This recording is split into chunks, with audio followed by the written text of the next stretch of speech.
na mga kabulagoy. Ngayong araw mga kabulagoy, meron tayong parcel ng itag ha. Tawar na para dili kayo mga naisda. Yan mga guys, kabulagoy, nagpagulo sila.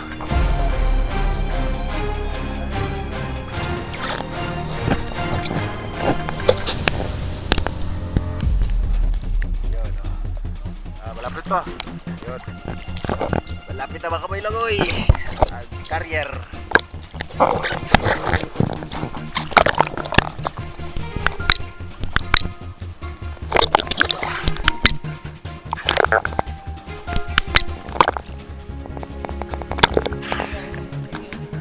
Ha?